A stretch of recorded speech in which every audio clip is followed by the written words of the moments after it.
So let's continue our discussion on vector spaces. So what we have concluded so far is that each vector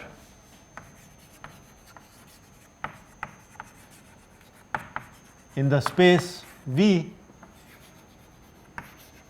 can be uniquely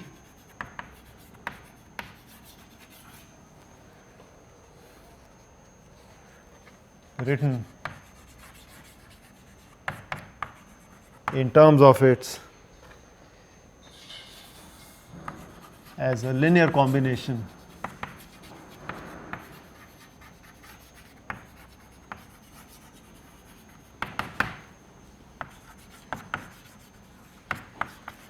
of the basis vectors. Okay. So I already gave you an example of basis vectors in 2 dimensions and 3 dimensions, but you could have vectors in n dimensions, and they are a little bit difficult to visualize geometrically, and then they would have basis vectors which would have, of course, components which are not just 2 or 3 but many. We will see some examples. Can we now extend this to functions? Okay. So I want to give you an example of polynomials.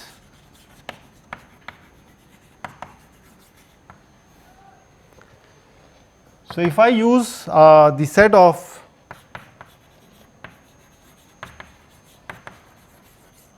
all constant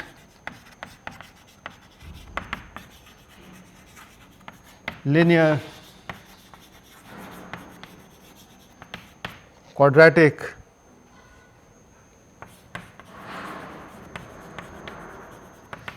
polynomials which are a function of x, they form a vector space.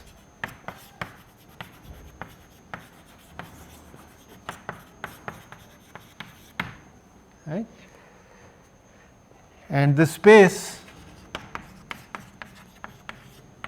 has a dimension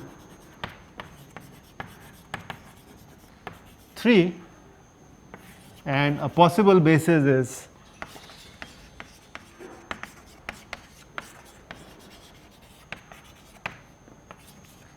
one x and x square. Okay. So I have considered the set of all constants, all linear functions, and all quadratic functions, I mean polynomials.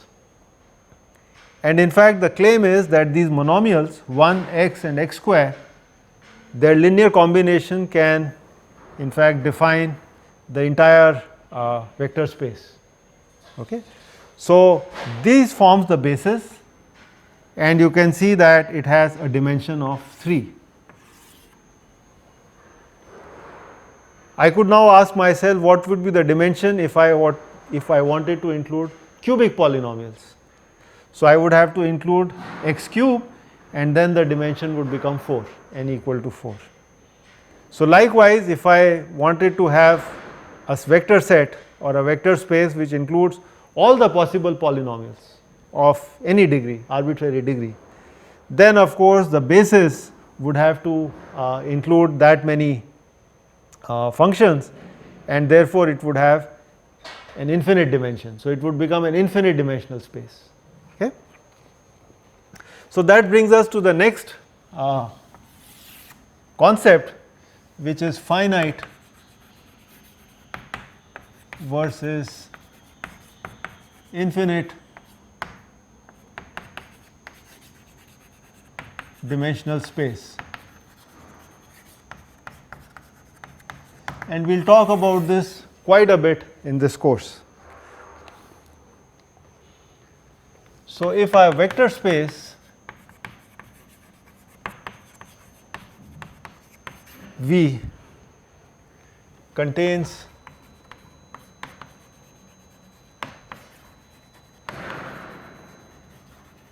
linearly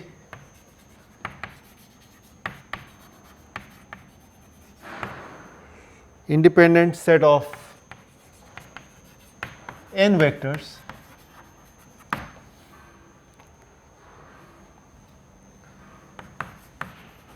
for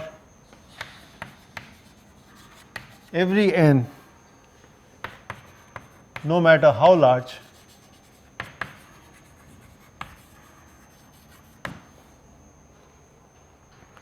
then V is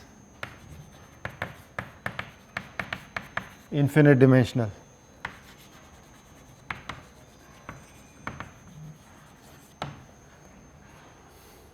So, an example would be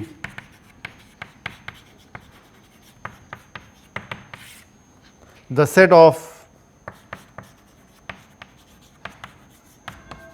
all polynomials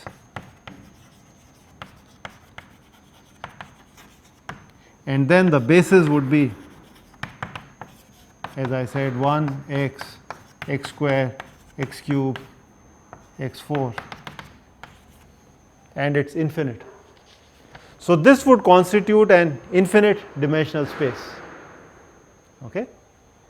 On the other hand, the example that I gave you earlier, where I said let us look at only those polynomials which are up to quadratic. So, I am including constants, I am including linears, and I am including quadratics, but I am excluding anything above than quadratics. Then I am talking about a finite dimensional space. Okay. Now, there is something that I would like to draw your attention to. Please do not get confused about the membership of these spaces. So, if I had to ask you that how many functions belong to this vector space, okay, and of course, your answer would be infinite. So, there are infinite functions which are either constant or linear or quadratic, but then the dimension of the space is 3. Likewise, when I talk about polynomials of any order, I still could have infinite number of functions, but the interesting thing here is that the dimension itself is infinite. Okay. So, n is infinite. Now, this is where approximation comes in when we deal with numerical methods. So, just to give you an example, suppose I was to approximate a function. So, let us say I have a function of x, and let us say this is a function that is given to me, and now the question that is posed to me is, can I approximate this function f by piecewise linear functions? So, all I am allowed to do is I am allowed to take tiny intervals, but in each one of them I can only have a linear approximation. And what you can see I am doing is that initially I had a function which belonged to an infinite dimensional space. It could be anything. So, if I considered this as a polynomial, it could have any degree, I do not know. But what I have been asked now is to represent this function by using a finite dimensional space, which is actually 1 and x. So, I am only supposed to use a degree 2 space, okay, but this is kind of piecewise. So, in this interval it is linear, in the next interval it is linear, and in the next interval it is linear. So, I am therefore trying to approximate an infinite dimensional function with a finite dimensional function. Okay. This is really the crux of all numerical methods. In the finite element method also we will try to do that. So, I am supposed to find a vector field, it could be a velocity field, or it could be a pressure field, or it could be a temperature field, which is supposed to be infinite dimensional, but I will make some approximations and reduce that to a finite dimensional space. All right, let us move on, and we want to talk about another interesting concept which is the inner product.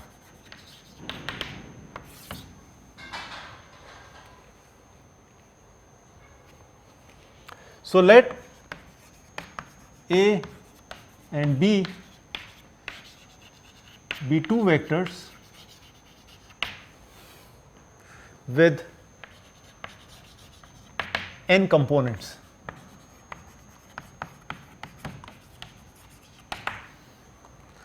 So I am denoting A as A1, A2 with n components, and B as B1, B2 and n components. In some sense, I am already saying that A and B, they belong to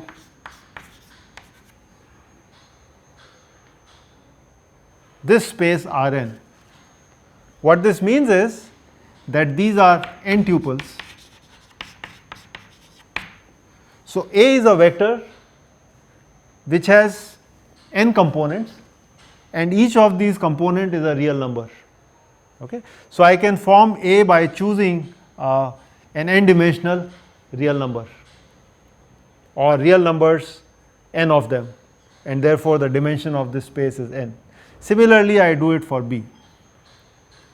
Now I want to define the inner product. I am going to denote that with A dot B.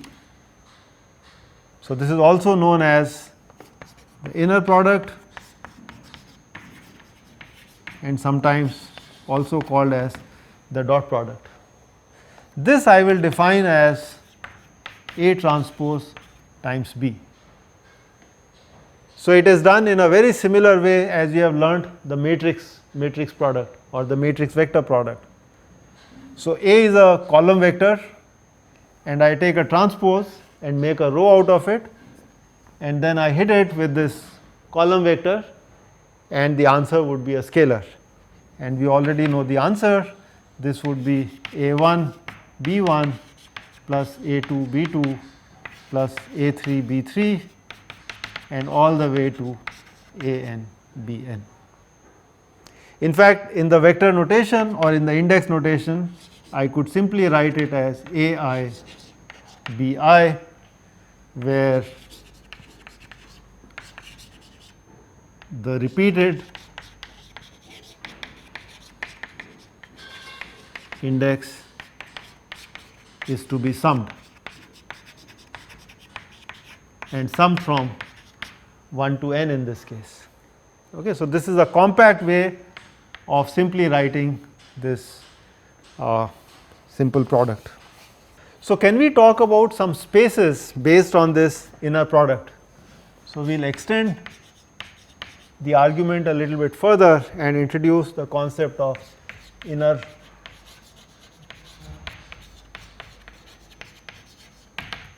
product spaces. So we will denote A dot B as simply the inner product. So we will put two parentheses and these two vectors separated by a comma. As soon as I write that, it implies I am talking about an inner product. We are doing this because this will help us generalize. Right now, this definition is only for real vectors or Rn. I actually want to generalize this to functions. What if instead of two vectors I have two functions? Can I still talk about their inner product? So we will generalize that in a moment. So we are going to say that V is a real inner product space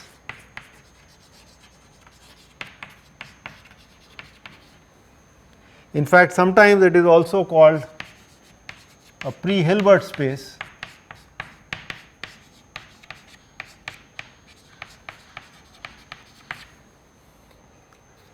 If for every pair of vectors A and B. So, I can pick any two vectors in V. The inner product, which of course I have defined as by this notation, satisfies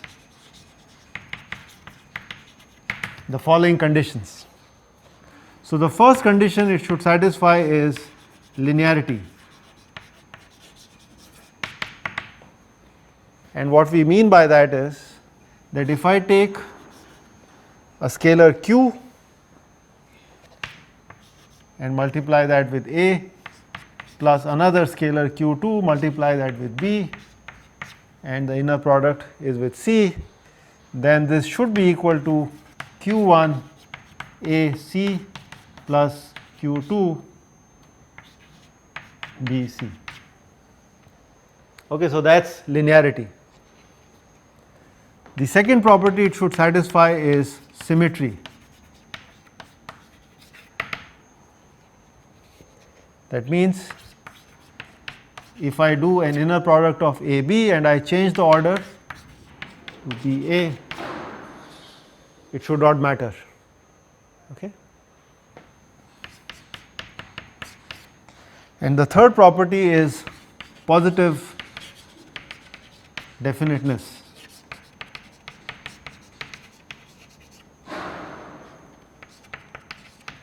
That is, for each A in this vector space V, I must have A, the inner product of A with itself.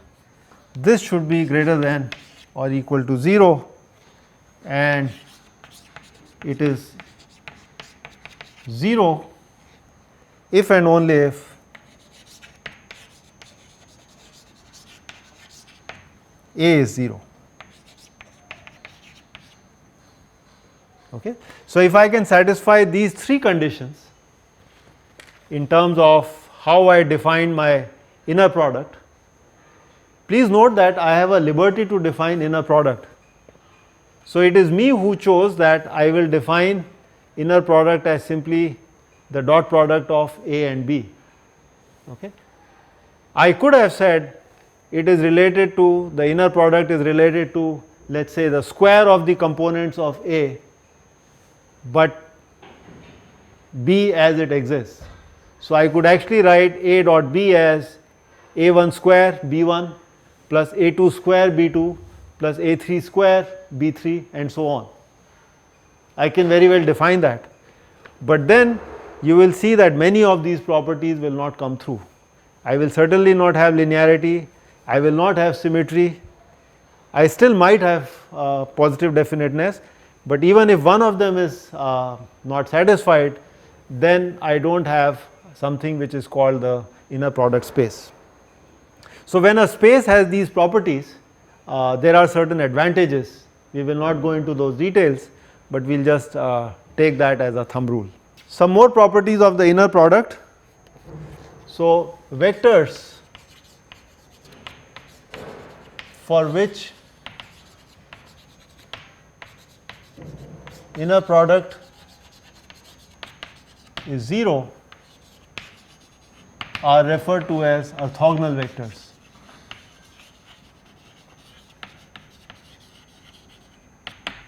So, if I have A and B are orthogonal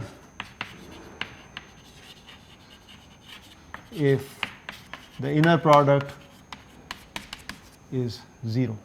We already know what is the geometric significance of this. So, if we look in 2 dimensions and there are 2 vectors whose inner product are 0, and of course, the vectors are not trivial, they are non-zero vectors, then orthogonality means that they must be perpendicular to each other, normal to each other, and we can extend the same arguments in 3 dimensions and therefore in higher dimensions. We will also talk about the length of A. So, we can use the inner product to define the length of a vector. Let me denote that A with these double bars, and I am going to define this as simply inner product of A and then take the square root of that. And you can see this in fact boils down to A dot A. And this is always going to be greater than equal to 0 for, and it is 0 for a 0 vector.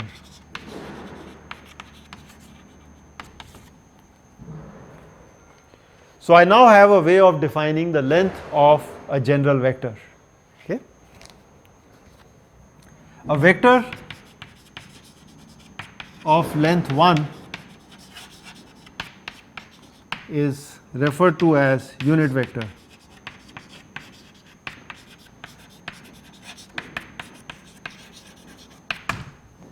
In fact, we already know that if I want to make a unit vector out of any vector, I can simply take A and divide that by the length of A, so that becomes a unit vector A.